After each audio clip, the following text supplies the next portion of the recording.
Siku moja baada ya shughuli ya kihistoria ya kuporomosha jengo hilo kwa kuzingatia usalama wa umma, shughuli ya kuondoa vifusi inaendelea chini ya doria ya maafisa wa usalama.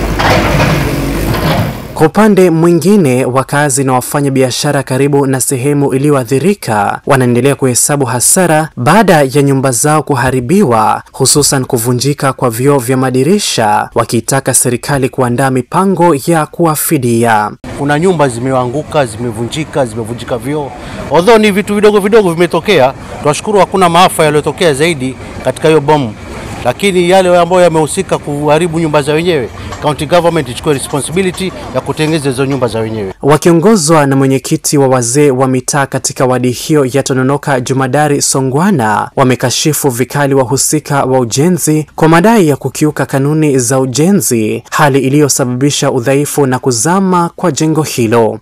Wametoa wito kwa idara husika za usimamizi wa majengo kuwa waadilifu na kutekeleza wajibu wao ipasavyo ili kuzuia majanga kama hayo siku za usoni. Wale ambao kwamba wanajenga majumba sasa, county government hatuirai wala hatuiombi, ni lazima wahakikishe kuwa certificate na kila kitu ambacho kwamba kinawapatia watu ruhusa ya kujenga kimeangaliwa kwa uangalifu. Maengineer lazima waangalie vizuri vyuma vinavyotumika, simiti inayotumika, muda unaotumika na wafanyikazi wanaotumika, wote mpaka vibarua wawe wako katika usalama. Hatutokubali kuona vitu kama hivi vinaendelea kutokea hapa kwetu Mombasa ama Kenya mzima. Jana jioni, gavana wa Mombasa Abdulswamad Sharif Nassir alithibitisha kifo cha Yusuf Ali Abdi aliangukiwa na sehemu ya jengo hilo mapema wiki hii. Alikuwa katika jumba lile, na baada ya madakika kuingia katika jumba lile ndio jumba likawa lenye kuanguka. Nia na madhumuni yake alikuwa anataka kwenda kuangalia nyumba ili aweze kwenda kuinunua.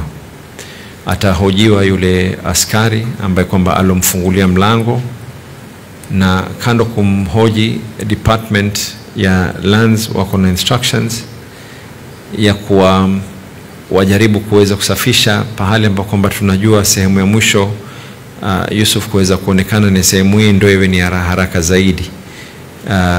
Na department pia vile wameweka necessary arrangement ili kazi iweze kufanywa masaa 24. Na huku shughuli ya kufukua mwili katika vifusi hivyo ikiendelea, wakazi na familia wametaka iharakishwe ili wapate kuzika mwili wa jamaa yao. Wafanye bidii watoe hiyo maiti, kama itapatikana itolewe, wenyewe wapewe familia yao, wapewe maiti, waangalie mbele ya wafanye maarifa yao kumzika. Sisi kama stakeholders wa hapa tunasema kwamba twawaomba county government kuweka himizo zaidi, na ikiwa wamelemewa kwa namna yoyote wachukue ushauri, kwa sababu jambo kama hili si jambo la county government peke yake. Kuna other agencies ambao zina usomi zaidi wakaweza kusaidia jambo kama hili kufanyika kwa haraka na kwa wepesi ili familia ipate kustiri mwili wa yule marehemu.